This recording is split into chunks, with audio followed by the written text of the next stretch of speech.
What is wrong with you guys? Why are you doing me dirty like this? This series contains kind of like psychic sex powers, I guess. Some days one pupper just isn't enough and you have to bring out the big buns and you have to go roll in a pile of them. I'm so bored.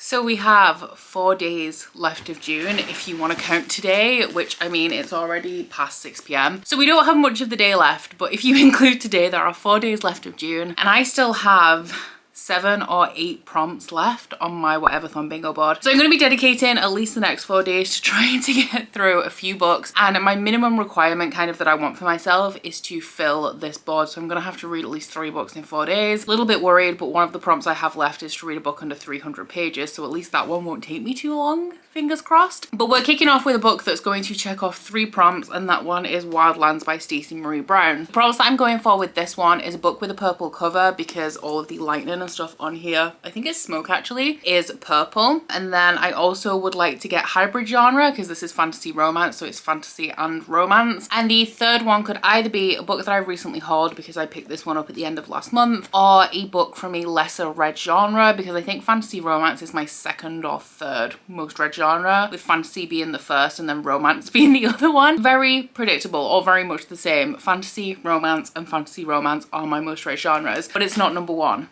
Fantasy is number one. So this one, as I said, is fantasy romance. It's set 20 years after the Fae Wars, and our main character Brexley was actually born at the moment that the veil between the worlds of the humans and the Fae fell, which I know is going to be significant at some point throughout this series. But she's the daughter of a well-renowned general who has actually died. Since his death, she's been the ward of the king, and she's best friends with the prince. She's grown close to the prince over her lifetime and fallen in love with him. So from her position of privilege, she actually likes to steal drugs from trains that transport them throughout the city and put the drugs back onto the street so that the profits go into the hands of the people who need it and not the elite. And one day when she's trying to steal drugs from one of the trains, she's caught and put into this like notorious high security Fae prison. So the city is actually split between the humans and the Fae. She lives on the human side and she's caught and thrown into prison on the Fae side. This is the sequel, it's book 2, the first book being Savage Lands, and I really enjoyed Savage Lands. It did take me a while to warm up to it, but the more I read, the more I got into it, to the point where when I finished the first book, I really wished I could have gone straight into this one. So I'm really excited to pick this one up. The way that the first one ended was not a cliffhanger, but it was like a big shocking like revelation kind of moment. So I'm really excited to see where the story is going to go in this one. Hello, I literally just got out of the bath, but I remembered that I have an Amazon parcel here that I don't keep forgetting to open it, but it arrived a couple of days ago, and with last week's vlog, or it was a 3-week vlog, the last vlog that I posted on my channel was an hour and 5 minutes, so it didn't need any more content, you know. I believe that this one is from Ash, who is one of my lovely patrons and honestly just does too much. She's just a sweetheart, but she asked me the other day if I had a book, and I can't remember which one it was, but it was an Emily Henry one. So that is what I'm expecting today, and it is, yes, it's Book Lovers by Emily Henry. I'm not sure if it was going to be this one or Beach Read, because both of those are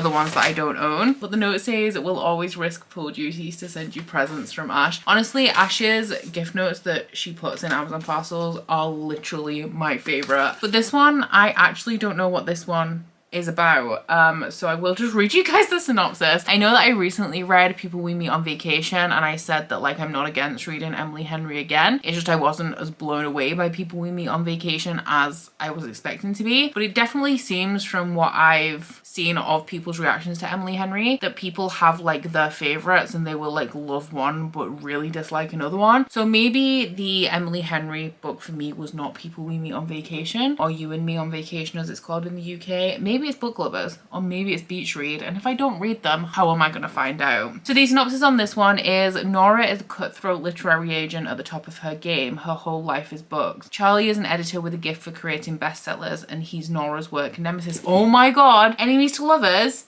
in an office at a publisher. Literally, nobody told me that that was the synopsis of this book. What is wrong with you guys? Why are you doing me dirty like this? Nora has been through enough breakups to know she's the one men date before finding their happily ever after. Oh my god, this is literally the hating game. To prevent another dating dud, Nora's sister persuades her to swap her city desk for a month's holiday in Sunshine Falls. It's a small turn straight out of a romance novel, but instead of meeting sexy lumberjacks, handsome doctors, or cute bartenders, Nora keeps bumping into Charlie. She's no heroine, he's no hero, so can they take a page out of an entirely different book? So I mean, I'm intrigued. Did not know this was enemies to lovers. Although I do think I actually watched someone's vlog where they read this recently, and they said that literally the only conflict is that one of them insulted the other one once, and like they just won't let it go even though it's not a big deal. So I guess we'll see how I feel.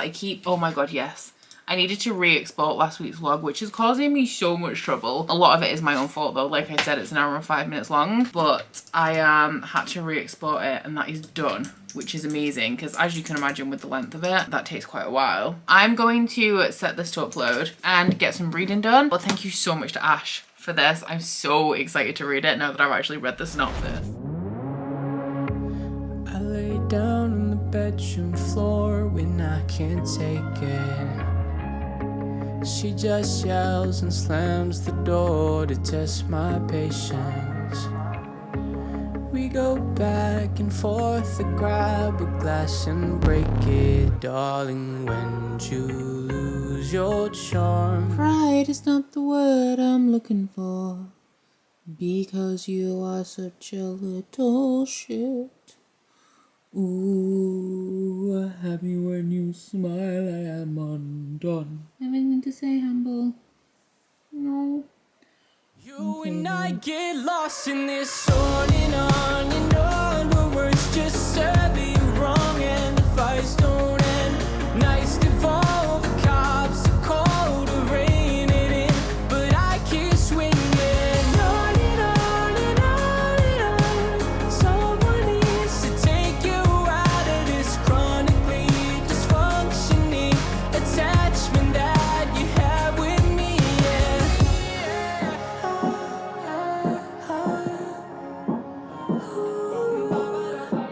She says she doesn't feel so well when she can't fake it.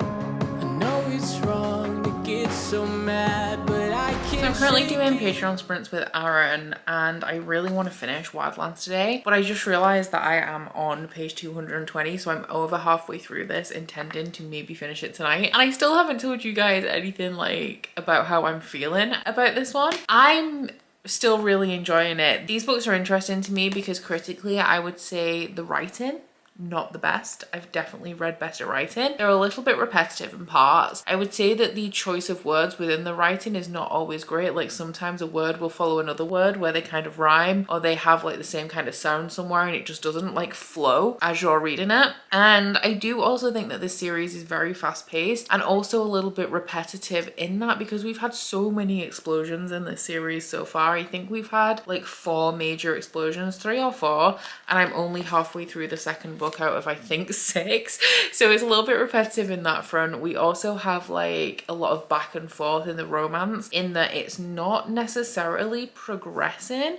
and it just kind of seems to be the two, who I'm assuming is going to be the main love interest, who's really grown on me by the way, but it's just them two getting into the same kind of situation, having the same kind of argument about how they don't actually want each other but they're drawn to each other over and over and over again. So critically, would definitely say that this is not the best thing I've ever read, but it is so compulsively readable to me. It's very dark, so we have content warnings, especially in the first one, for like sexual assault, graphic torture scenes, and a whole ton of other like really grim stuff. This one isn't as bad so far, but that's mainly because we have a different setting. I actually really like the chemistry between the main character and the person who I think is going to be the main love interest, which is really interesting actually, because this series contains kind of like psychic sex powers, I guess. The characters, or some of the characters, can like touch other people but like just with their mind. And also some of the fae are so like compelling and attractive that they make everybody around them like incredibly aroused. And that's something that I read in the Amelia Hutchins series. I can't remember what the first one is. It's like Fighting Destiny or something like that. And I actually really didn't like it in that series. It creeped me out a lot, really gave me the ick, but I'm actually enjoying it in this one. Like I'm halfway through this one now, and I can already tell you that by the time I get to the end, I'm gonna want to go straight into book 3, which I'm not gonna do because I don't have book 3, but I actually think I'm gonna order it. It's just all around a great time for me, at least. Like, don't go into this expecting a masterpiece, but it's really damn good. And I also understand why people have been comparing it to Fortuna Swan. They are very different in the setting with the characters and all of that kind of stuff, but there's just something about, I feel like, how readable it is, how invested I am with how quickly I'm turning the pages, that reminds me a lot of when I was reading Fortuna. So yeah, that's where I'm at.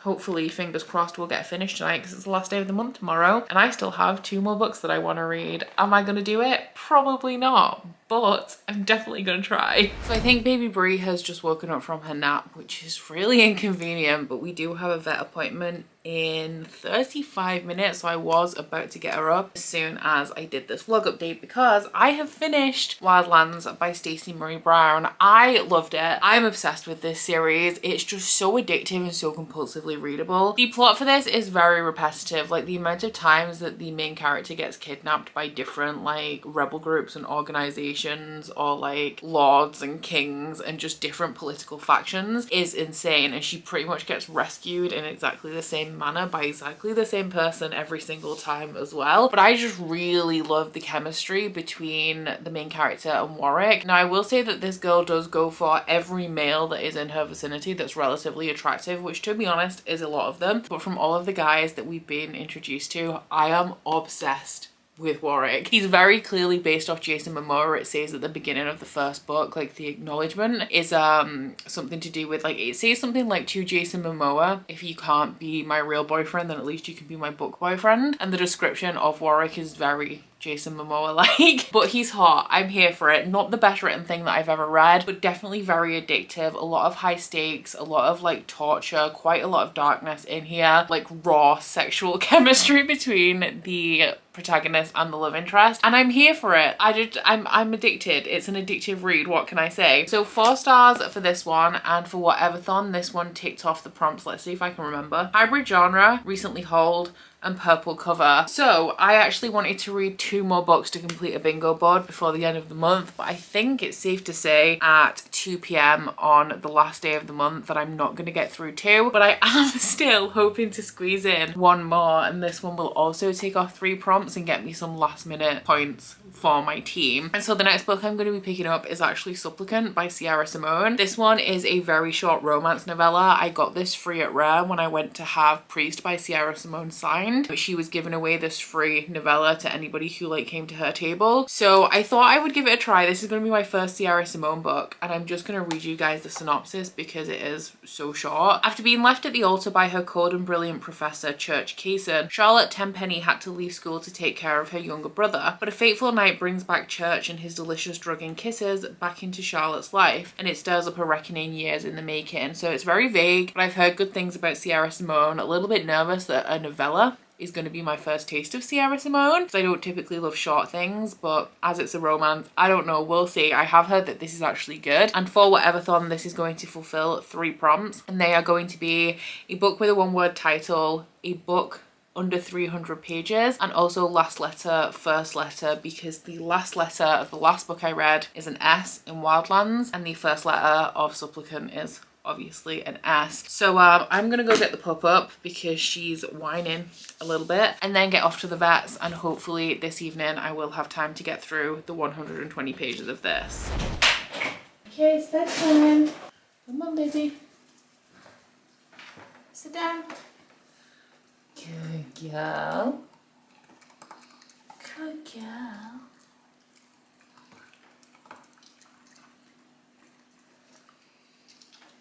Night night then. Night night. Night night, precious. Sleep tight.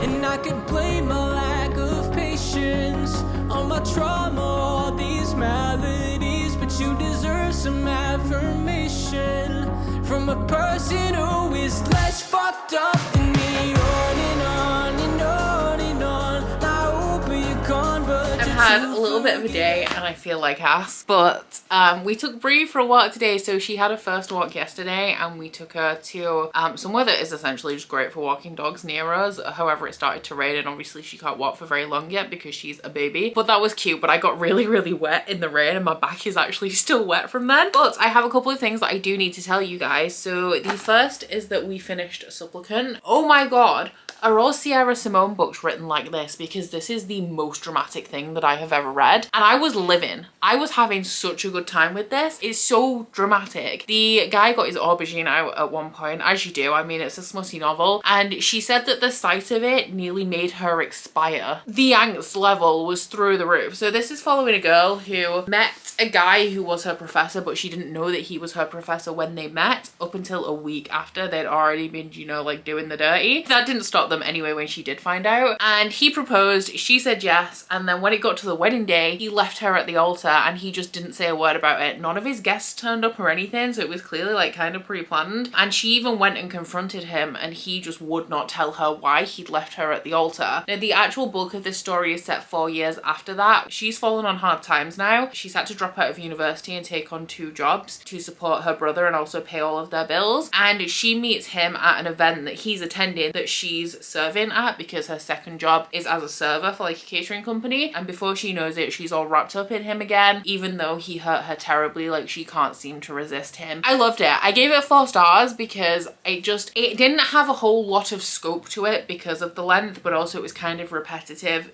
within it, because I guess because the plot didn't have so much scope that the points that were made in here were just kind of rehashed like 3 or 4 times throughout the 120 pages. But the drama of the writing, like, it was so flowery and just honestly all I can say is that it was dramatic. And you know that I love me some drama. I will say one of the sex scenes is in a back office of a Tesco, which I found to be a little bit jarring, but a lot of it is set in a museum because he is an archaeologist and a professor and she was going down that route as well. So there'll be a lot with all of this like dramatic speech. They'll be throwing in things about like historical artifacts and religious iconography. So it's like an academia smut with a whole ton of like, if we can't be together then life isn't worth living kind of deal. And I had a great time. So I'm definitely excited to read more from Sierra Simone. And as I said, please let me know down in my comments if all of Sierra Simone's books are written like this, because if they are, then I'm down. I mean, the only other one that I have right now is Priest, but I am interested in more of her stuff. And I think that Priest is going to be super dramatic like this because of the whole like taboo nature of it, and I'm ready. So the next book that I'm going to be reading, I've left in the kitchen, so I don't have it to show you guys, but I'm starting my buddy read of Realmbreaker with Aaron from Booked and Busy. I'm not sure, I haven't spoke to Aaron yet. I am going to be starting the book soon, and I mean, she reads way faster than me anyway, so it doesn't matter that I'm going to be delayed, but I'm gonna just start it and check in with Aaron and see like how much we're going to be reading per day. But that one is from Victoria Aveyard, who's the author of Red Queen, one of my favorite series, and it is a YA multi-perspective fantasy, which is all I know about it. So that's what I'm going to be picking up next. But I am also hosting a 24-hour readathon for my patrons that starts at 7 p.m. tonight. I have added 24-hour readathons to my perks for all tiers, but they are kind of bi-monthly. So if you're in the top 2 tiers, which is the Cadre and the Inner Circle, then you'll essentially have a 24-hour readathon every month. And if you're in the 13, then it will be bi-monthly. So pretty much a bi-monthly 24-hour readathon for everyone, and then a bi-monthly one like exclusively for the Cadre and the Inner Circle. So we're kicking off with the Cadre and Inner Circle one tonight, and I've decided to kind of make them into like very mini bookoplathons just to give us a little bit of direction. So I have done a roll for the readathon, and I will do 1 roll for every readathon that we do. And the idea is to complete the 1 prompt as many times as you can throughout the 24-hour readathon. So if you can only read 1 book, fine. If you can read like 6, fine, but just keep hitting that prompt. So the prompt for this round is humans. So essentially it has to be focusing on humanity, or like there's humans in the main cast of characters. And like I said, the Victoria Aveyard one is multi-perspective. So I'm guessing at least a couple of those are going to be humans. Then I'll be moving on to something else. But with 24-hour readathons, I very much like to play it by how I feel, because if I'm going to be reading consistently for like blocks of time that large, then it has to be something that I'm in the mood for in that moment. But like just on my July TBR, I have like a sci-fi thriller which has a human as the main character. I have a normal thriller. I have some romance. chance, so definitely got some options there. That kicks off in about 2 hours. I actually really need to go and feed the pets and then make food for us so that I'm not late to my own readathon. But stranger things, the last 2 episodes are out today and I completely forgot, and I'm not gonna have time to watch them. So I think I might binge them tomorrow night after the readathon ends, but I'm really excited. I need to stay off social media as well. I literally nearly read a spoiler because I forgot, with the episodes only just being released, that I can't read spoilers right now because I'm not up to date. I do have an Amazon parcel. The last thing I need to check in with you guys about, I have no idea what this is, but I have a sneaking suspicion because of the sound of it that it's actually like for Brie and not for me. And also Febreze sounds like Febreze, which I've only just realised. It is, of course it is. What do we have? A dog water bottle. Thank you. I really wanted one of these. I've been seeing them around recently and they're really cool. So you put the water in the bottle and then you can tip it forward so that the dog can drink out the bottom, which is just amazing. Also have another little squishy, which is, oh, it's one of these ones. Oh, my dad mentioned this. So these have a plastic bottle in the bottom, and when the plastic bottle's all chewed up, you can put a new plastic bottle in, which is great because she has been enjoying her plastic bottles, and with her being a Labrador, she wants to chew on everything. But who sent me these? Where's the gift note? I knew it was Ash. I knew it was Ash. Not a gift for you, but a gift for Brie and her new walking skills. She should also have a water bottle toy in the mail to help with her new addiction, from Ash. Thank you so much, Ash. This was honestly just so kind and thoughtful. Auntie Ash spoils Brie rotten, but Brie definitely appreciates it. So I've already read my buddy read section of Realm Breaker for today. We're doing like 50-ish pages a day, rounded up to the nearest chapter. So I'm only 55 pages into this, and I've only actually read the prologue and 2 chapters. So I can't really tell you anything about it so far because the prologue was confusing as it's a new fantasy world. Don't you just hate that? Because I'm like properly trying to concentrate and like figure out what's going on. And then I remembered it's the first book in a fantasy series. Like I'm not going to have any idea what's going on at the beginning because it's all new terminology and a new world and all of that jazz. So with the prologue being confusing for that reason, I only really have 2 chapters that I've read. One was from the perspective of the pirate's daughter, and one was from the perspective of the squire, who is also the perspective that you read from in the prologue. What I'm going to do with this is I'm switching books now, which is why I'm updating you guys. But tomorrow when I start the sprints for the readathon, which will be at midday for the second set, I'm going to read my 50 pages straight off, and then I'll kind of give you a breakdown of what I know so far, because right now, 50 pages in, I don't really know enough about it to tell you guys anything really. So now I'm going to be continuing on with Azumanga Daioh, which I have started. I started it a couple of weeks ago, I think, in sprints, just because we rolled a double and this was something that I wanted to get to soon. I'm 24 pages into it. This one was my Patreon pick for May, and it was Anna's pick, and Anna also gifted this to me actually, so thank you so much, Anna, for that. But this one is a contemporary manga series, this being the omnibus, like the bind up of the entire thing, and it is about a group of girls in a school that I'm assuming become friends at some point, and the teacher who kind of like helps them out throughout their time at school. That's pretty much all I really know about it, but I have noticed that it is formatted differently, I want to say. You guys will have to let me know. I'll show you what I mean. We'll share the very beginning of it. So the manga starts here. This is the very first page, but I'll show you the next page so I can show you what I mean. So normally with a manga you would read it like this way, but this has like a title at the top of every kind of strip, and you read them down. So they're kind of almost like short stories. You know, the kind of comic strip you would see in something like a newspaper, but they do all kind of follow on from each other, but they don't flow the best because they're broken up into these like little 4-frame strips. And I did flick through to later on, and I think it continues like that for most of the way through. So I've read a little bit of manga before. I've read like Dreaming Sun and Children of the Whales. I'm not like a big manga person, like I haven't read a whole ton of it, so you'll have to let me know if that's kind of like a usual thing to see with manga. But I just found it interesting, and also not necessarily confusing, but I just found it to be like interesting and also different from anything that I've read before. So I don't think I'm going to read this like all the way through right now, just because when I'm reading something like a manga or a comic, like after a couple of 100 pages, my eyes start to feel quite tired, I guess. Like I get quite tired of reading things in a graphic format quite quickly. So I think I'm going to aim for like 100, 200 pages of this. And then I'm going to be picking up a third book. It's the 1st of July and apparently I just want to add everything to my currently reading. A little bit of a plot twist. The final roll of the dice sprints was a double. And that means that I need to start a new book. So I haven't made it very far into this. I'm on page like 75, I think, and I was going to go to 160 before I started a new book, but we all know the dice controls my life. So I asked my patrons that are participating in the live chat whether I should pick up Dark Matter by Blake Crouch, which is sci-fi thriller, or The Duke and I by Julia Quinn, which of course is historical romance, is the first Bridgeton book. And the votes were very close, but Bridgeton won by just a couple of votes actually. So I'm going to be starting this. Wish me luck. I know a lot of you guys really want to know what I think of this. I really want to know what I'm going to think of this because it's historical, which I don't love, but it's romance, which I do. And I do really like the show. But a lot of that is to do with like how visually stunning it is, like the aesthetic and the cinematography, and also the soundtrack. So if you don't actually know what the plot of this one is, every book in the series follows one of the Bridgertons, and we start off with Daphne, who is the eldest daughter, and she is trying to find a husband. She meets the Duke, who has vowed never to be married, but his family are kind of pressuring him to find a bride as well. So they agree to like start fake dating so that his family are off his back, and so that Daphne is attracting more like wealthy and prominent suitors, because they're going to assume like if the Duke is interested in Daphne, then there's something that maybe they're missing. I know that there's something very problematic that happens in this first book as well, so I'm interested to see how it plays out in here via the book. But yeah, I could love this, I could hate it, I really just don't know which way it's gonna go.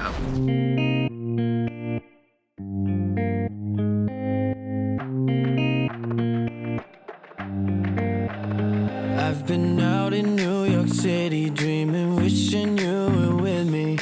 Girl, you look so pretty going out tonight. I've been missing your smile. You should come and stay a while. Fly a couple miles, let's go out tonight. Oh, you've been running through my mind all day. Yeah, you give me everything I need. Oh, anytime you need me there, I'll stay. I promise it's just you and me.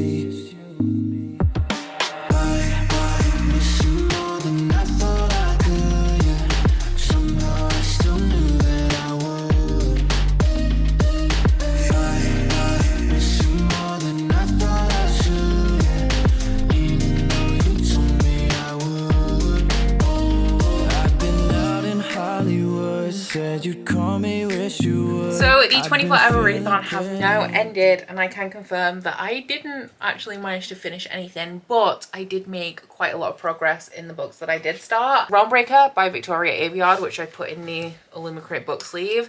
I'm 112 pages into this and I'm enjoying it. It starts off from the perspective of a squire who is one of the main characters, as he's following this guy who is a descendant of like an old empire, and there's these things called spindles, which I think are like gateways between realms, and apparently one of them's going to break open, which is a bad thing because if they're all open the realms can collapse, which actually is quite relevant because I've just finished rewatching season 2 of Doctor Who, and like if you know you know. I've already shed some tears today and I'm going to be shedding some more later, but we'll get into that in a minute. But yeah, he goes to confront this guy with like his protectors, and it turns out that the guy that he's going to confront is actually a twin brother that he didn't know that he had. So when they were born, the twins were separated. One of them was put into this chosen one role and the other one was taken somewhere else. So he's kind of very bitter that he didn't get the chosen one existence that his older brother got. And he opens this spindle and all of these like kind of undead start pouring out. I don't need to hold this up, it's not even the cover, what am I doing? Let's try this one. The squire and one of the bodyguards manages to escape, and they go to their like respective royalty to explain what happened, and the royalty tell them essentially not to tell anyone, like there's no point fighting back against this because they're not gonna win. Might as well just let this realm collapse and possibly maybe move on to another one. But this does not sit right with these two characters, and so they set out to put a stop to it themselves. So to close the spindle, they're looking for like somebody with the same bloodline as these two brothers, and also a legendary sword. So one of the perspectives is that person who shares the bloodline. We have the squire, we have the immortal bodyguard. We've just had the assassin introduced, who comes from a bloodline that kind of have ancient knowledge, which is how they like find the person who shares the bloodline. And the one character whose perspective we haven't had, I think the only one left so far, is the sorceress. I feel like because it's so many perspectives, it's going to be quite like an epic plot line, and just 100 pages is not going to give me all of the like information I need about the base plot of this. But I'm enjoying it so far. It's not blowing me away right now, but I'm having a decent time with it. So I made it 112 pages into that, which is my buddy read section with Aaron for yesterday and today. The next book that I picked up was Azumanga Daioh, and I've made it 238 pages into this so far. By the end of today, I would like to be 320 pages, which is about halfway. It's the end of like the second volume, and this one is just like a contemporary manga about this group of schoolgirls, and they all have like very different personalities, or they represent like a different kind of personality type, and it is about their time in school and how they're friends, even though maybe you wouldn't necessarily expect them to be. Like one of them's 10 years old and she's like a child genius, while the others are teenagers. I'm enjoying this enough so far. I feel like it's going to end up coming out at 3 stars. Do enjoy it, but I don't love the formatting of it. And I did read part of the translation notes that's included in here, and it was indeed published in a magazine, which explains why it's formatted as it is with these like 4-frame strips. And to me, it just doesn't flow very well, because you're essentially getting, I want to say like a joke in this 4-frame strip, and then you may have like 3, maybe 4 strips that continue on from each other, but then it'll kind of just jump to something else. So it is very disjointed. Also, this is quite common in manga actually, but there's a teacher in here who's like a straight up pedophile, and they do call him out on it. Like all of the kids think he's a creep, but I just think it's gross that he even exists. And as is typical with a lot of manga, there is some fat phobia in here, to the point where for one of the characters, Yomi, the only identifying thing about her, so on the back it says like Sakaki, strong and silent with a soft and fuzzy center, Chio, a towering intellect wrapped in a 10-year-old package. And then for Yomi, all it says is should stop eating if she wants to lose weight. And I'm like, right, okay. And the thing is that like if you look at the girls here, this is Yomi. These guys are all a lot shorter, but like her figure is, it's just not, there's nothing, I don't understand why it's a thing, but it's a thing. And then the final book that I picked up is the one that I've made least progress in, which is of course The Duke and I. 42 pages into this, so like I'm not far enough in to give you any kind of like detailed thoughts, but I will say that I understand, because a lot of people have said that these are compulsively readable, and I kind of didn't believe it, you know, because people told me that about Zodiac Academy and I just don't see it. But is it the second time that I've shot on Zodiac Academy in this vlog? I'm not sure. But yeah, I wasn't quite sold, but I get it now, because when I'm reading this, like I'm so into it. It is just like, it's just compulsively readable. So I'm really enjoying this one as well. And in total for the readathon, I think I've read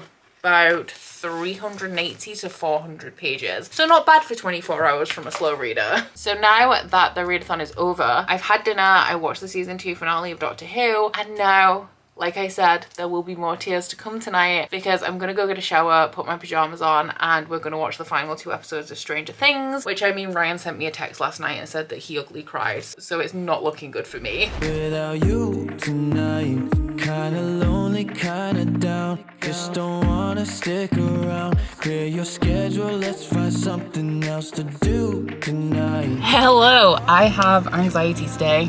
So we're gonna go see my dad, because some days one pupper just isn't enough, and you have to bring out the big buns and you have to go roll in a pile of them. Okay, darling, let's get you strapped in so that we can drive safely. Yes, I know.